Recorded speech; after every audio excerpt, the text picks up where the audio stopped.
साथियों, good morning प्यारे दोस्तों, जय हिंद, वंदे मातरम, राधे राधे। आज की जो हमारी क्लास है दोस्तों, उसके अंतर्गत हम जो टॉपिक लेंगे वो है हमारा एक टॉपिक विराम चिन्ह। एक टॉपिक हमारा क्या है? विराम चिन्ह, क्योंकि कल हमने रूढ़ यौगिक योग रूढ़ शब्द को कंप्लीट कर लिया था। दूसरा टॉपिक है प्यारे दोस्तों यहाँ हमारा कारक चिन्ह। तीसरा टॉपिक है हमारा समास। चौथा टॉपिक है हमारा लिंग। और पांचवा टॉपिक है हमारा वचन। पांचवा टॉपिक क्या है? वचन। तो पहले तो हम इन टॉपिक को करेंगे, ठीक है। इसके बाद जो टॉपिक हम पढ़ेंगे वो पढ़ेंगे, यहीं पे ले लेते हैं, वर्ती। इसके बाद में क्या पढ़ेंगे? वर्ती। और इसके बाद पढ़ेंगे हम पक्ष वाले टॉपिक को। तो आने वाले दिनों में जो हमारी क्लास होगी वो इन 7 टॉपिक की होगी, ये आपको ध्यान रखना है। और ये 7 टॉपिक परीक्षा की दृष्टि से ये आपको ध्यान रखना है, मिनिमम 7, मैक्सिमम, यहाँ पे प्यारे दोस्तों 7 नहीं कहेंगे, 5 कहेंगे। 5 से लेके 7% आपकी परीक्षा में 100% यहाँ से आने तय, ठीक है जी। 5 से लेके 7 प्रश्नों की हम तैयारी करेंगे इन 7 टॉपिक से, ठीक है। ये आपको ध्यान रखना है। अगर आप कहते हो कि पहले समास करा दो तो समास करा देंगे, अदरवाइज फिर इस सीक्वेंस में हम इन टॉपिक को लेके आगे बढ़ेंगे, ठीक है। हाँ, इसमें एक टॉपिक और ऐड कर लेते हैं, इसमें एक टॉपिक और ऐड कर लेते हैं, और वो कर लेते हैं काल। काल को फिर यहाँ रखेंगे, काल को पहले यहाँ रखेंगे, फिर वर्ती को यहाँ लेंगे और पक्ष को ले लेते हैं यहाँ, ठीक है जी। तो ये आपको ध्यान रखना है। तो ये टॉपिक ऐसे शुरू करें या समाज से पढ़े, बताइए जी। फिर उसी हिसाब से चलेंगे। फिर ये तो समाज से शुरू करते हैं, समाज के साथ कारक पढ़ाना पड़ेगा, क्योंकि ये 2 टॉपिक एक दूसरे पे डिपेंड है। ध्यान रखना, यहाँ ये 2 टॉपिक डिपेंड है एक दूसरे पे, इन दोनों को साथ में पढ़ना पड़ेगा, इन दोनों को साथ में पढ़ना पड़ेगा, फिर यहाँ इन तीनों को साथ में पढ़ना पड़ेगा, ठीक है। बाकी विराम चिन्ह का इनसे कोई लेना देना नहीं। क्लियर है? वेरी, जैसे मैं पढ़ाना चाहूँ, ठीक। चलो जी, तो ये आपको ध्यान रखना है। पहला टॉपिक आज आपका समास ही ले, समास की फरमाइश ज्यादा है। पहला टॉपिक क्या है जी आपका? समास। यहाँ पे समास क्या है जी? पहला क्वेश्चन बनेगा शब्द संरचना। और शब्द संरचना क्या है? सम और आस। सम क्या है इसमें? उपसर्ग अर्थात शब्दांश। आस क्या है इसमें? मूल शब्द, मूल शब्द। दूसरा क्वेश्चन से बनता है शाब्दिक अर्थ। दूसरा क्वेश्चन क्या बनेगा? शाब्दिक अर्थ। शाब्दिक अर्थ क्या होगा? समास का संक्षिप्त। किसी चीज को संक्षिप्त करना क्या कहलाता है? आपका समास कहलाता है। तीसरा क्वेश्चन क्या बनेगा? तीसरा क्वेश्चन बनेगा परिभाषा, जो लेंगे इधर। संक्षिप्त करना, छोटा करना। संक्षिप्त करने का मतलब क्या है? किसी चीज को छोटा करना। किसको छोटा करना? जैसे हमने यहाँ पे ले लिया बिना धन वाला, और इसको संक्षिप्त कैसे कर देंगे? निर्धन। ये क्या कहलाएगा? ये कहलाएगा समास विग्रह। समास विग्रह। और ये क्या कहलाएगा? सामासिक पद। ये क्या कहलाएगा? सामासिक पद कहलाएगा। ये क्या कहलाएगा?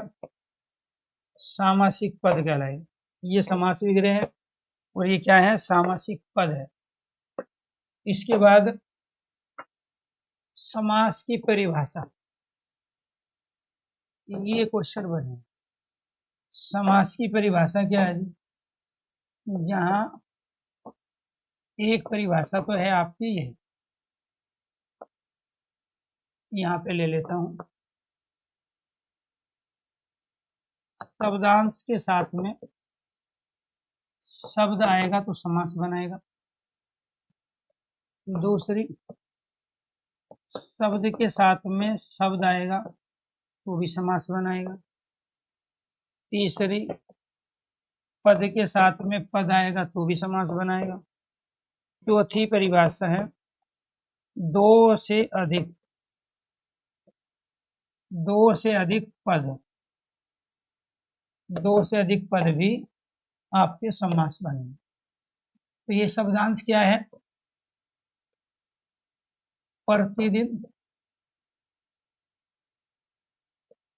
आजन्म, पराक्रम,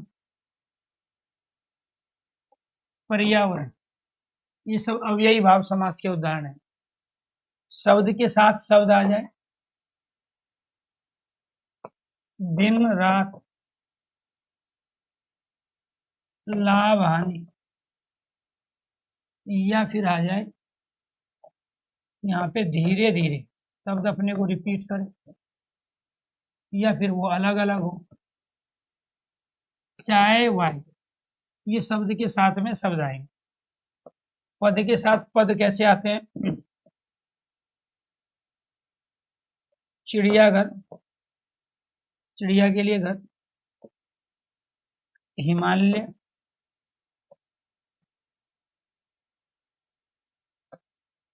माल गोदाम, राजपूत, ये पद है। क्यों? ये शब्द नहीं है, ये पद है। इनके साथ विभक्ति आई है। जी जी जी, सब करा देंगे भाई। सारे ही हो जाएंगे। अभी इसको कर दो, ठीक है? जब शुरू करवा दिए ना, आने वाले इस सप्ताह के लास्ट तक ये सारे टॉपिक हो जाएंगे।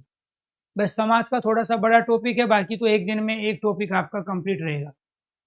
इसके बाद दो से अधिक पद। दो से अधिक पद क्या है जी हमारे? तन, मन, धन, रोटी, कपड़ा और मकान। अब आपको ये ध्यान रखना है, आपने परिभाषा क्या पढ़ी है समास की? जहां दो शब्दों का योग हो, ठीक है जी, जहां दो पदों का मेल हो, वो समास है। लेकिन यहाँ तो ना तो दो शब्द है, यहाँ दो से अधिक शब्द हैं। तो ये अपने आप में परिभाषा आधी अधूरी है जब हम ये कहते हैं समास में दो शब्दों का योग होता है, समास में दो पदों का मेल होता है। समास में एक शब्दांश और एक शब्द मिलकर भी सामासिक पद बनाते हैं, और ये सारे के सारे आपके अव्ययी भाव समास के उदाहरण हैं। ये दिन रात, लाभ हानि, ये दोनों के दोनों द्वंद्व समास हैं। ये धीरे धीरे अव्ययी भाव समास हैं। ये चाय वाय द्वंद्व समास हैं। चिड़ियाघर, हिमालय, मालगोदाम, राजपूत, ये तत्पुरुष समास के उदाहरण हैं।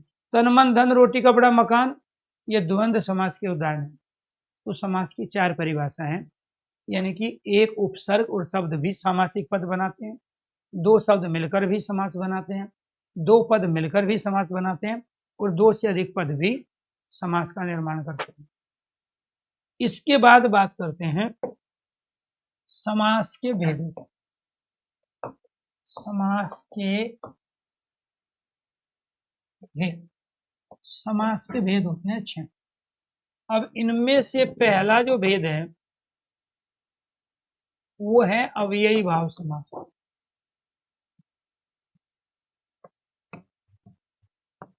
अव्ययी भाव, पहला भेद क्या है?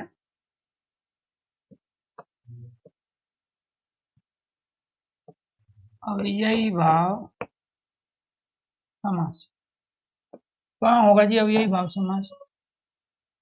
पहला पद प्रधान है, पहला पद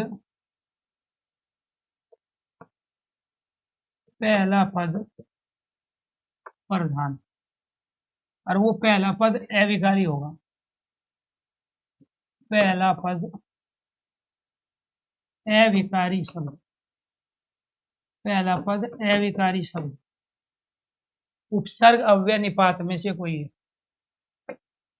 दूसरा आ जाए, दूसरा क्या कहलाता है? द्वंद्व समास। द्वंद्व समास में क्या होगा? पहला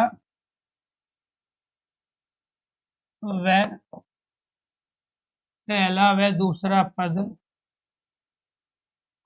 पहला व दूसरा पद प्रधान समास, पहला व दूसरा पद प्रधान समास। ठीक है।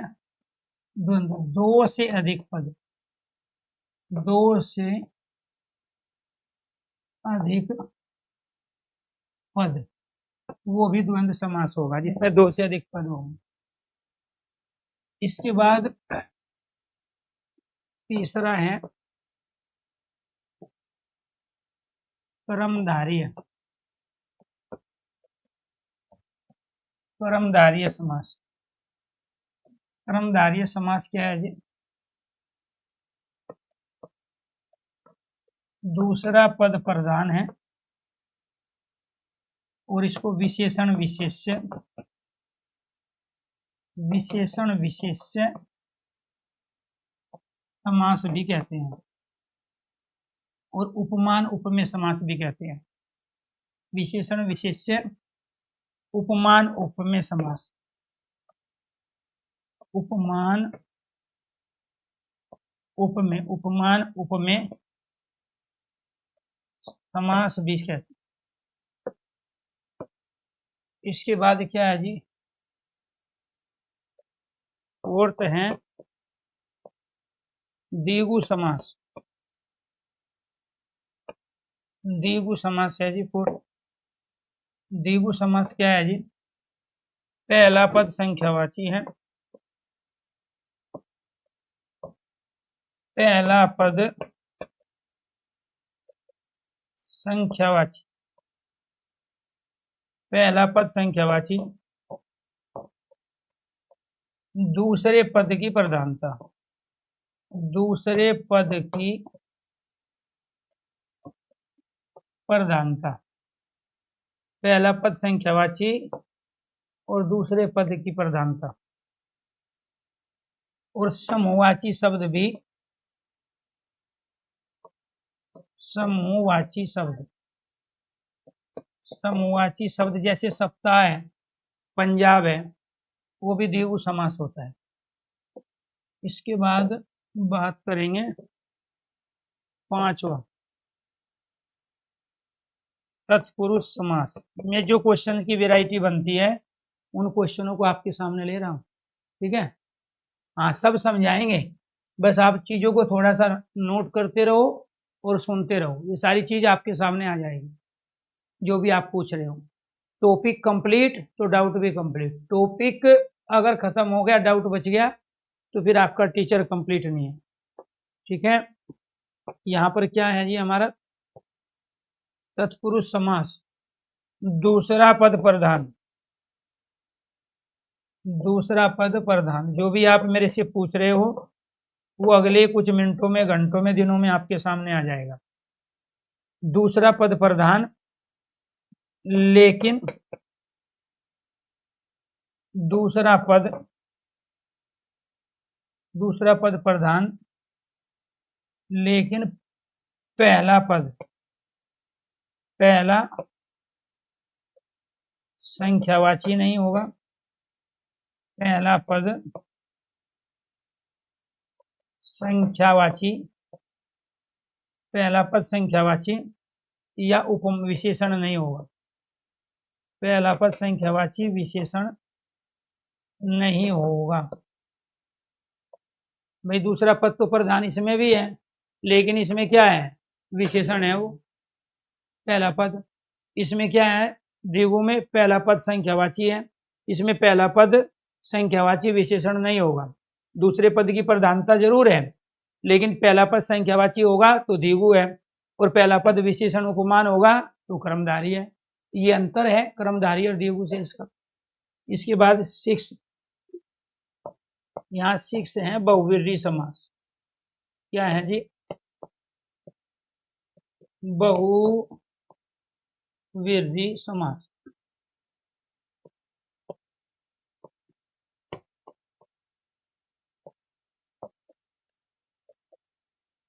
बहुव्रीहि समास क्या है, बहुव्रीहि समास अन्य पद प्रधान, अन्य पद प्रधान समास। दोनों पद गौण,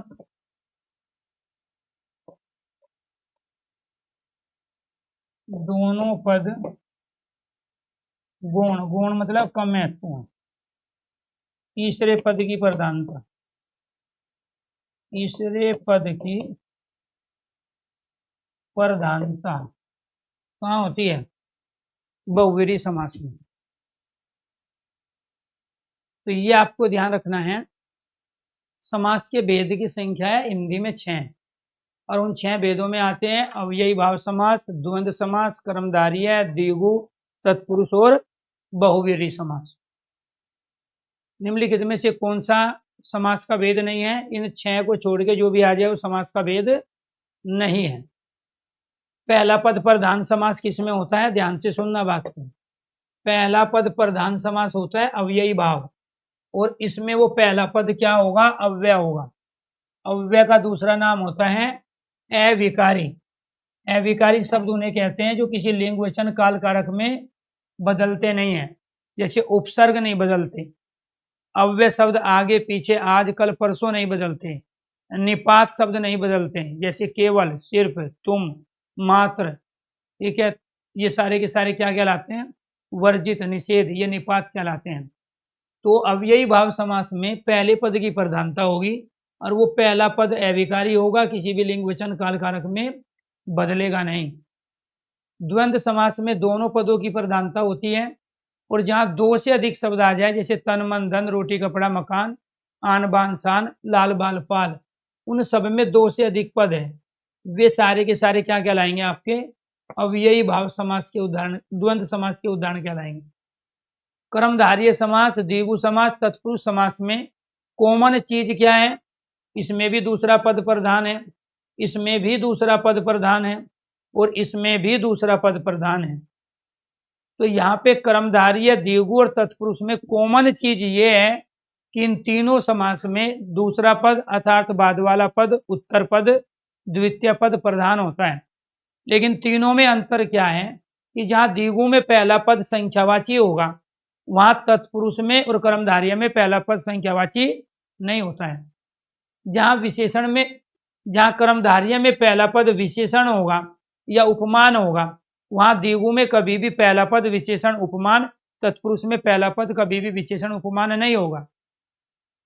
ये अंतर है, ठीक है। बहुव्रीहि समास किसे कह रहे हैं, अन्य पद प्रधान, दोनों पदों को छोड़कर कोई तीसरा पद प्रधान होता है, दोनों पदों को छोड़कर कोई तीसरा पद प्रधान समास, दोनों पदों को छोड़कर दोनों पद गौण होते हैं, गौण का मतलब होता है कम महत्वपूर्ण, और प्रधानता किसकी होगी, तीसरे की। जैसे दशानन, 10 और आनन 2 पद हो गए, दोनों गौण है, और तीसरा प्रधान हो गया आपका रावण। तीसरा प्रधान क्या हो गया, रावण।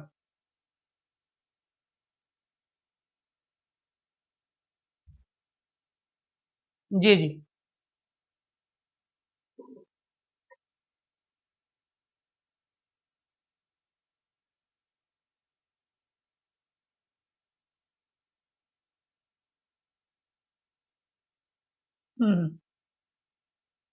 देखो अगर उसमें जो होता है ना, विधि द्वारा, न्यायालय द्वारा आपको दोषी ठहराया गया हो तो यस करना था। अगर आपके ऊपर कोई केस चल रहा है लेकिन अब तक दोष सिद्ध नहीं हुआ, तो भी आप फार्म भी भरोगे, पेपर भी दोगे, ज्वाइनिंग भी ले लोगे। लेकिन जिस दिन 2 सिद्ध हो गया आपको रिजाइन देना पड़ेगा। ठीक है, तो ये आपको ध्यान रखना है। भाई वो क्या कह रहा है कि आपके ऊपर कोई दोष सिद्ध हुआ है, दोष सिद्ध हुआ है तो फार्म नहीं भर सकते, और अभी तक दोष सिद्ध नहीं हुआ, फार्म भर के पेपर दो, डॉक्यूमेंट्स वेरिफिकेशन कराओ, वो बाद का है, वो विचारधीन है।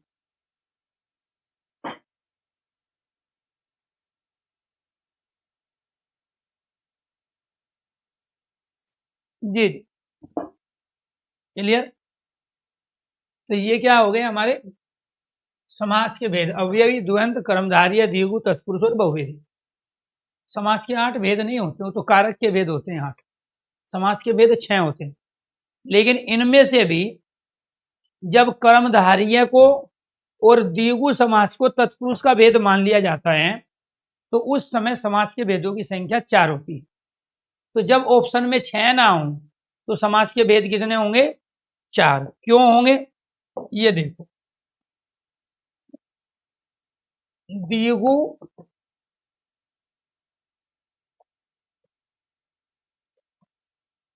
द्विगु समास,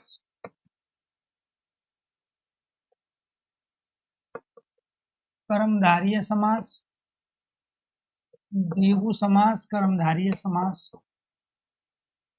समास को तत्पुरुष समास के अंतर्गत को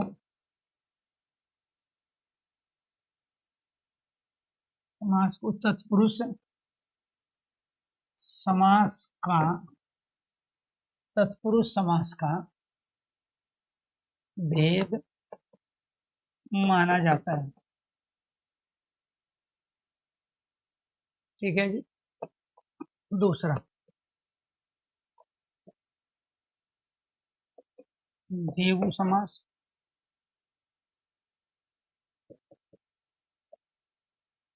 कर्मधारय समास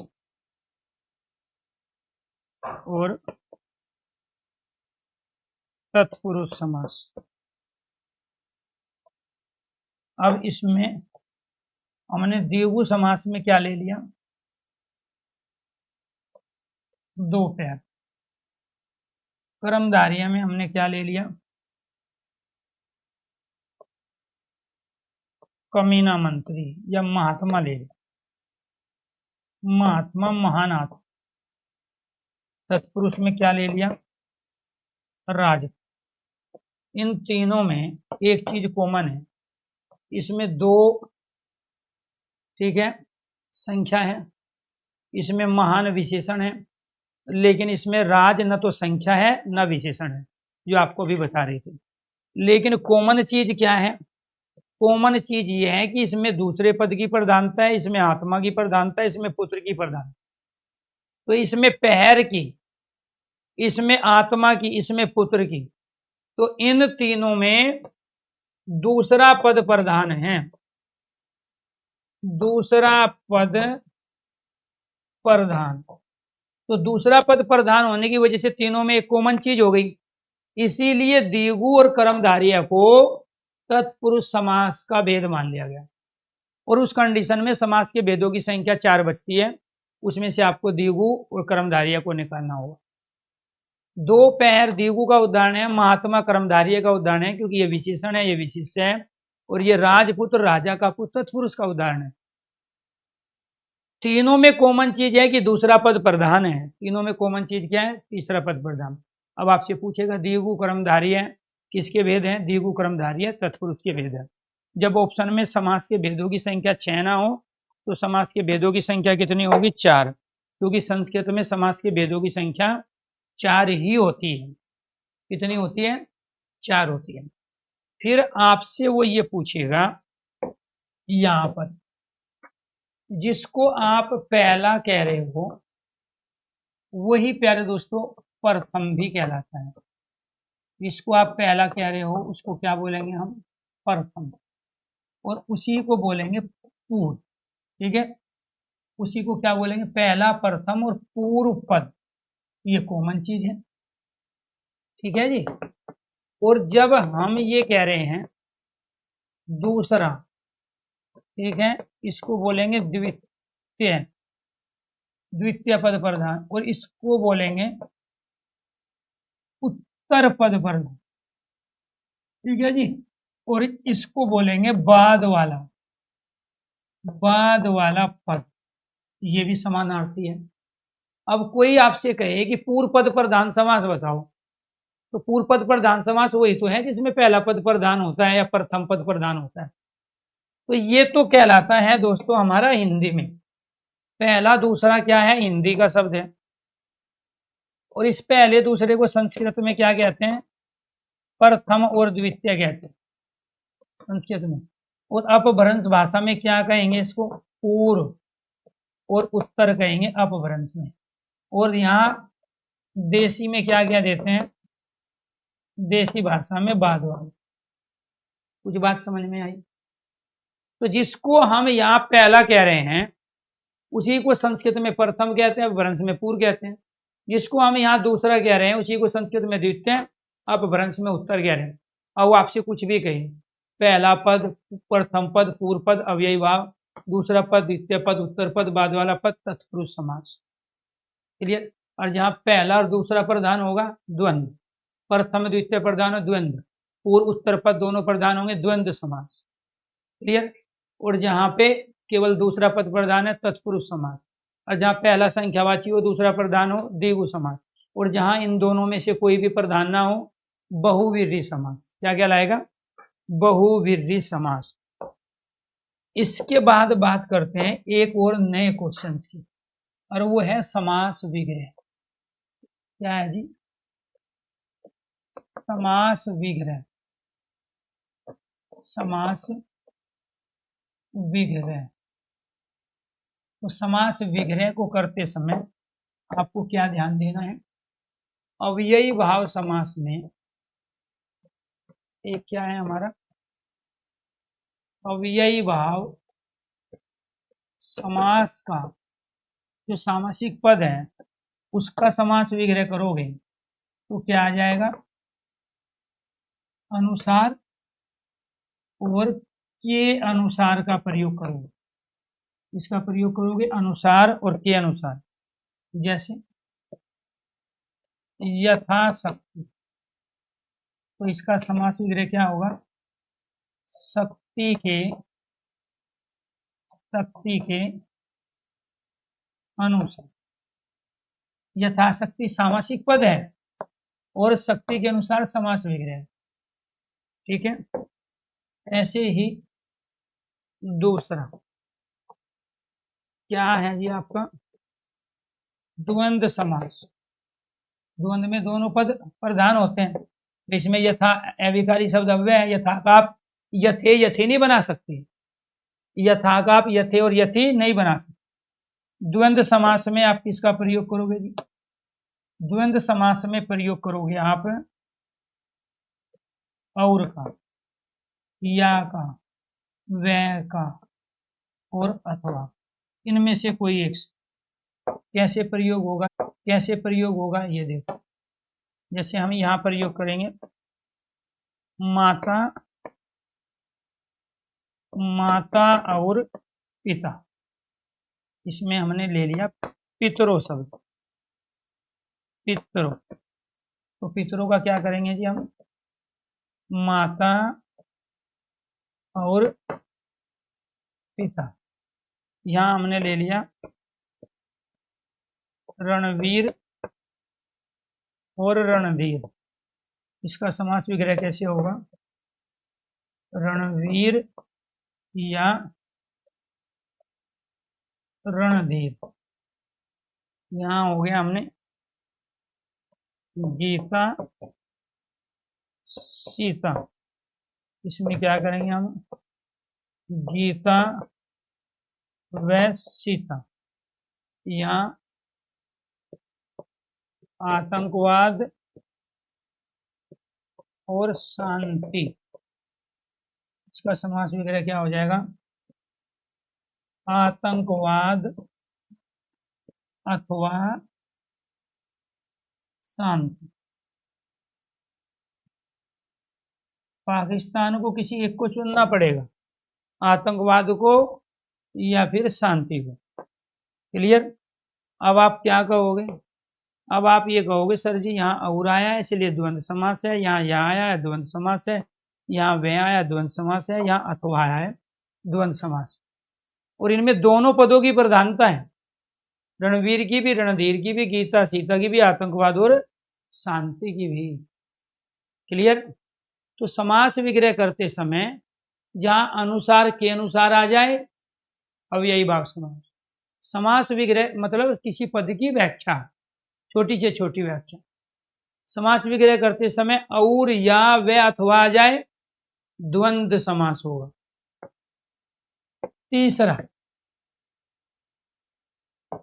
तीसरा क्या है जी, आपका क्रमधारी। क्या है?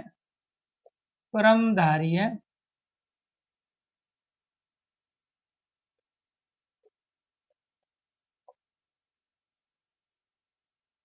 क्रमधारी है समास। क्रमधारी समास कहाँ होगा? समास विग्रह करते समय कर्मधारय समास में किसका प्रयोग करेंगे? कर्मधारय समास में प्रयोग करेंगे जो का, समान का, जैसा, इव और रूपी, इनका प्रयोग करें। कैसे प्रयोग करोगे? अब यहां देखो, ये सारे के सारे द्वंद्व समास के थे, ठीक है। कर्मधारय में महात्मा,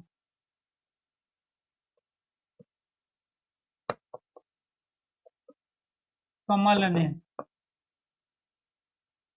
ठीक है,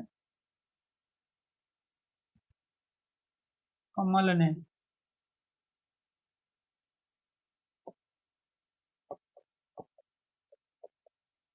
चंद्रमुख, घनश्याम,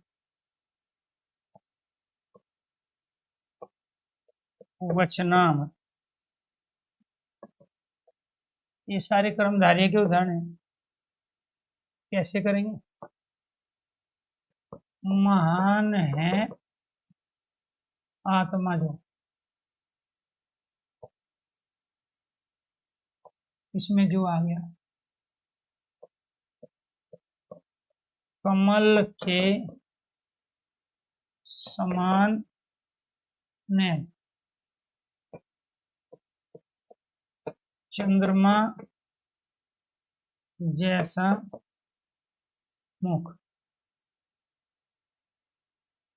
घन इव श्याम, घन बादल, बादल के समान काला, वचन रूपी, वचन रूपी अमर। तो क्या हो गया? वचन अमर। तो यहाँ पर जो, यहाँ समान, यहाँ जैसा, यहाँ इव और यहाँ रूपी। तो ये है आपकी दूसरी क्वेश्चंस की वैरायटी समास विग्रह की। जितने तरह के क्वेश्चंस बनते हैं इस टॉपिक से सारे के सारे आपके सामने आएंगे। जब भी समास विग्रह में जो आ जाए, समान आ जाए, जैसा आ जाए, इव आ जाए, रूपी आ जाए, आंखें बंद, कर्मधारय समास। क्लियर। अब दिक्कत आपके साथ क्या है? एक तो मैं समास वाले टॉपिक में 50% चीजें आपको एकदम नहीं बताऊंगा। दूसरा, जो भी आज तक आपने पढ़ा है बिना सीक्वेंस के और बिना लॉजिक के पढ़ा है, उसी को कहते हैं रट्टा मारना। अब वो जो रट्टा आपने मारा हुआ है, जो आपकी प्रीवियस नॉलेज है, पूर्व ज्ञान है, वो आपको सीखने नहीं देगा, क्योंकि आपके पास उसका लॉजिक है नहीं। अब जिसको आप बहुवीरी समास का एग्जाम्पल कह रहे हो, तो उनमें से बहुत सारे एग्जाम्पल देगू के भी है, कर्मधारय के भी है, लेकिन वो कब, ये आपको नहीं पता। जिसको आप द्वंद्व समास का एग्जाम्पल कह रहे हो, वो बहुत सारे एग्जाम्पल आपके द्विगु के भी है और अव्ययी भाव के भी है, और वो सारी चीजें आपके सामने आएगी। बस जिस तरीके से क्वेश्चंस की वैरायटी है, उस तरीके से चीजों को सीखते चले। मैंने क्या किया, मैंने सबसे पहले वो क्वेश्चंस बनाया जिस तरीके से हमें टॉपिक पढ़ने चाहिए। पहला क्वेश्चन बनेगा शब्द संरचना का, ये शब्द बना कैसे है, वो पूछेगा आपसे, ठीक है, कि समास में उपसर्ग बताओ, तो समास में सम उपसर्ग है। समास में मूल शब्द बताओ, आस मूल शब्द है संस्कृत का, जिसका अर्थ होता है छोटा, संक्षिप्त। जो अच्छी प्रकार किसी को संक्षिप्त करता हो उसको समास कहते हैं, जो जोड़ता हो उसको समास कहते हैं। शाब्दिक अर्थ क्या है? संक्षेप। संक्षेप मतलब छोटा करना। ये दूसरा क्वेश्चन बना है भाई। बिना धन वाले में 3 शब्द है, 1, 2 और 3। इसका संक्षिप्त रूप क्या हो गया? निर्धन हो गया। ये समास विग्रह कहलाता है, जो इस शब्द के अर्थ को बताता है। निर्धन, बिना धन वाला, ये सामासिक पद कहलाता है क्योंकि इसमें समास है, और उस समास का नाम है अव्ययी भाव समास, जो इसके अंतर्गत है। क्लियर जी? हाँ तो करा देंगे भाई, उसमें बता तो दिया, आप टेंशन मत लो, ये लिखा हुआ है काल, ये रहा। ठीक है नेहा जी? तो ये क्या क्या लाए जी? तो काल वाला टॉपिक ये रहा, ये सारे होंगे। अब यहाँ से शुरू किया, विराम चिन्ह, कारक चिन्ह, लिंग, वचन, काल, वर्ती पक्ष, सारे टॉपिक कराएंगे। ठीक है, क्लियर? तो ये क्या है जी? बिना धन वाला, तो ये बिना है और ये क्या है? वाला। चलो अब आ जाओ तीसरी क्वेश्चन की वैरायटी पे, डेफिनेशन। एक डेफिनेशन है नहीं, 4 थी, उन चारों को एग्जाम्पल दे के प्रूफ भी किया गया। ठीक है, इसके बाद क्वेश्चन नंबर 4, 3 क्वेश्चन आपके ये हो गए। एक क्वेश्चन शब्द संरचना, दूसरा शाब्दिक अर्थ का, तीसरा डेफिनेशन का, चौथा क्वेश्चन समास के भेदों का, कौन समास के भेदों में आता है, कौन नहीं आता है। पांचवा क्वेश्चन है इनकी डेफिनेशन।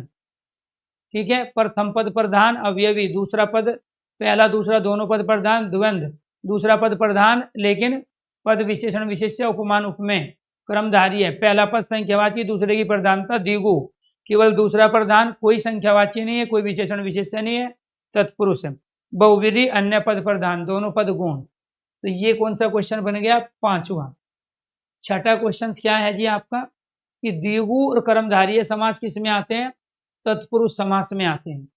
क्यों आते हैं? लॉजिकली आपको बताया गया, क्योंकि दोनों में एक चीज कॉमन है। ठीक है, इनमें दोनों में दूसरा पद प्रधान होता है। ठीक है, सातवां क्वेश्चन बन गया आपका, जब हम पहला प्रथम पूर्व कह रहे हैं तो एक ही बात है, समानार्थी है। जब दूसरा द्वितीय उत्तर बाद वाला कह रहे हैं तो एक ही बात है। आठवां क्वेश्चन बन गया समास विग्रह का। समास विग्रह को कैसे पहचानेंगे? शक्ति के अनुसार दे दिया, अनुसार देखा, आंखें बंद, अव्ययी भाव समास, और या व अथवा दे दिया, आंखें बंद, द्वंद्व समास, आंखें खुली रह गई, क्वेश्चन गलत।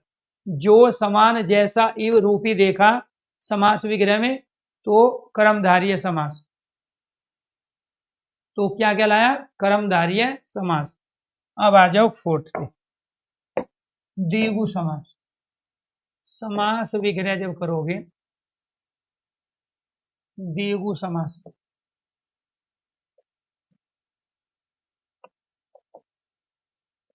द्विगु समास में क्या प्रयोग करोगे या समूह या फिर समाहार, इनमें से किसी एक का प्रयोग करोगे, समूह या समाहार शब्द का। जैसे सप्ताह, चवन्नी, पंजाब, सप्त सिंधु, शताब्दी, या फिर यहां आ जाए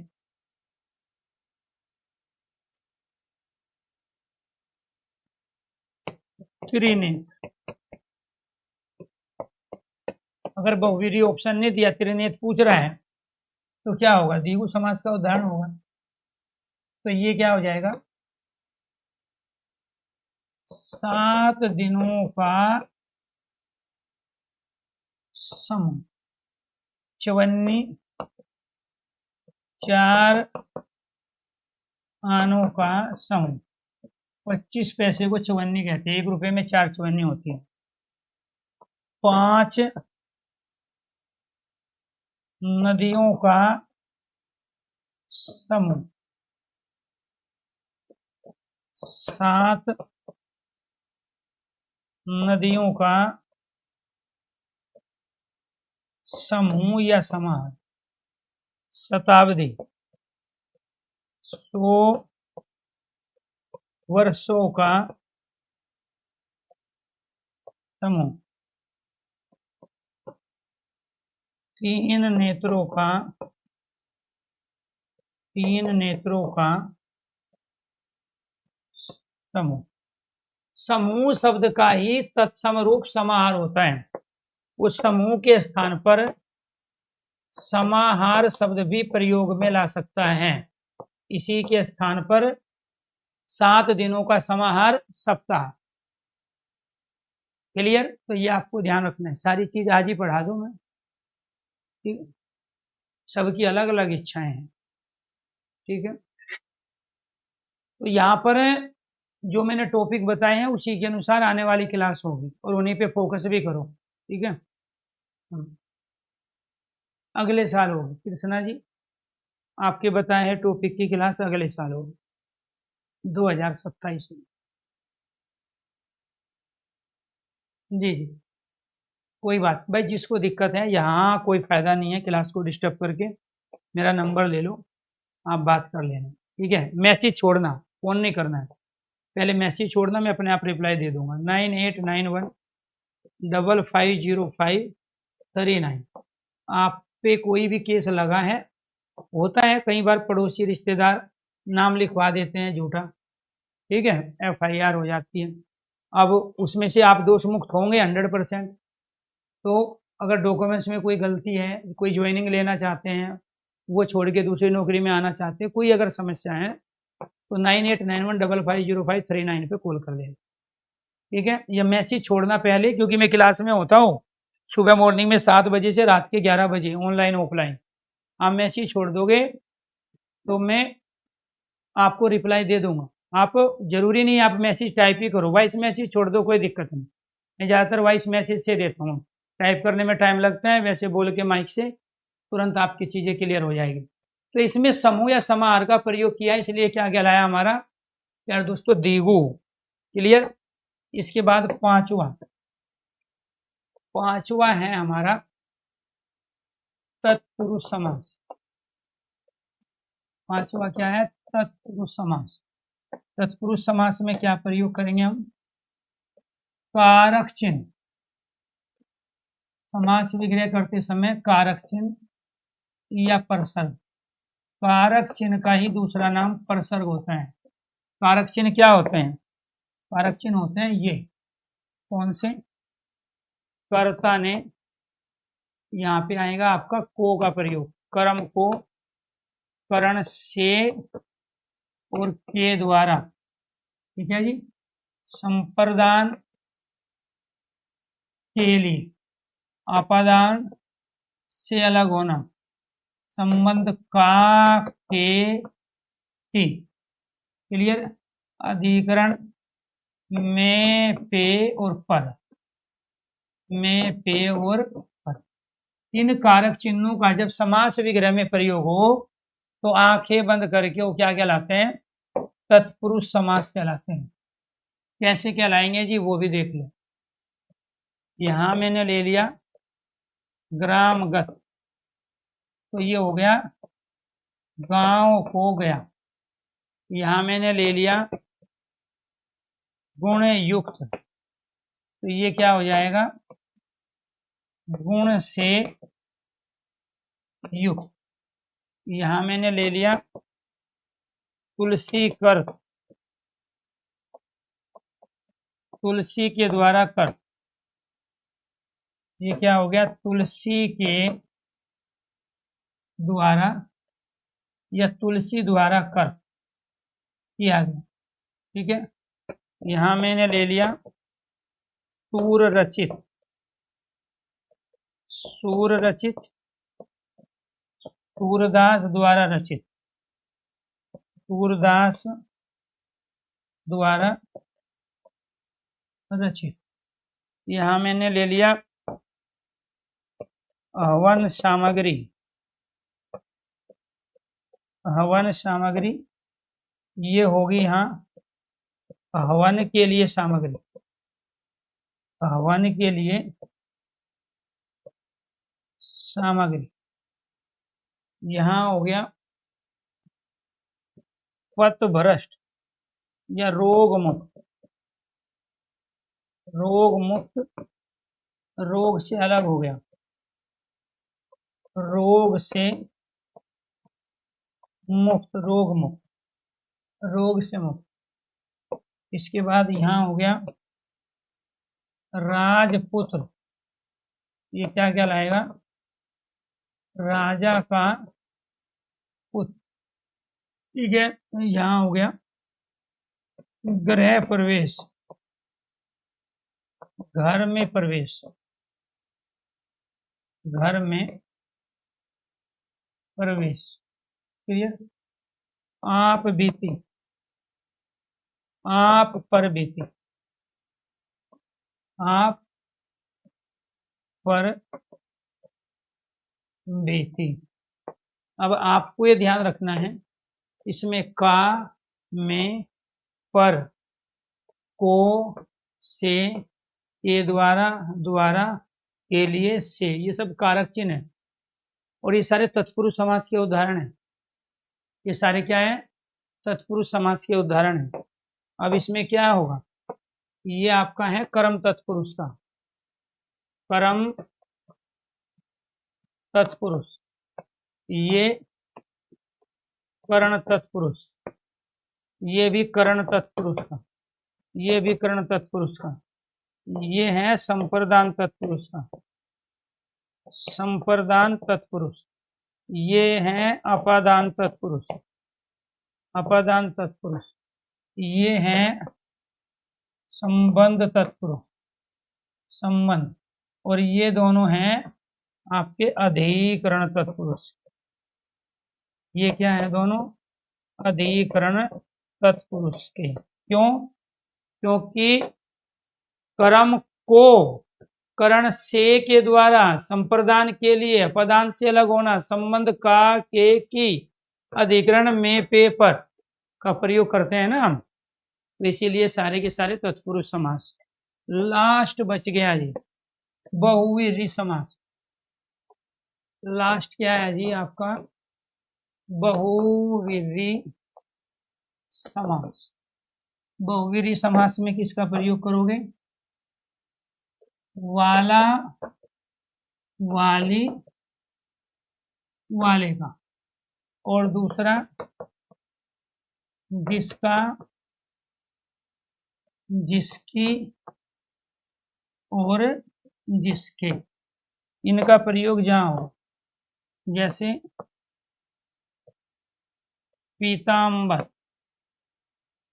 ठीक है जी, ऐसे ही यहाँ पर त्रिनेत्र, ऐसे ही यहाँ पर चतुर्मुख और वीणा पाणी, वीणा पाणी। तो क्या करेंगे जी इसका, पीला है, पीला है वस्त्र जिसका, या पीले वस्त्र वाला, पीले वस्त्र वाला, तीन नेत्र वाला, तीन है नेत्र जिसके, चार मुख है जिसकी, वीणा है हाथ में जिसके। तो यहाँ पर क्या आ गया, वाला, जिसके, जिसके, जिसके। ठीक है, तो जहां पर वाला, वाली, वाले आ जाए, जिसका, जिसकी, जिसके आ जाए, वो क्या कहलाएगा, बहुव्रीहि समास। समास विग्रह में अगर वाला, जिसका, जिसके, जिसकी आ गया, बहुव्रीहि समास। एक एक समास को पढ़ेंगे, दोबारा से डिटेल से पढ़ेंगे यहाँ से, ठीक है जी। ये आपको ध्यान रखना है। ये जो है पहले अव्ययी भाव द्वंद्व, अब तक तो मैंने समास विग्रह वाले क्वेश्चंस कराए हैं, ठीक है जी। तो ये आपको ध्यान रखना है, कल की क्लास में एक एक समास को क्लियर करेंगे, एक एक समास की क्वेश्चंस की तमाम वेराइटी को भी यहाँ पे हम परखेंगे। ये आपको ध्यान रखना है। जब ऑप्शन में बहुवीरी नहीं होगा, ये कर्मधारय का एग्जाम्पल है, ये द्विगु का एग्जाम्पल है, ये भी द्विगु का एग्जाम्पल है, ये कर्मधारय का है। ऑप्शन में बहुवीरी नहीं है और वो इनमें समास पूछ रहा है, तो जिनमें संख्या होगी द्विगु का, और जो पहले विशेषण होगा, विशेष्य होगा, वो कहलाता है कर्मधारय। कल बताएंगे। सभी साथियों को नमस्कार, धन्यवाद।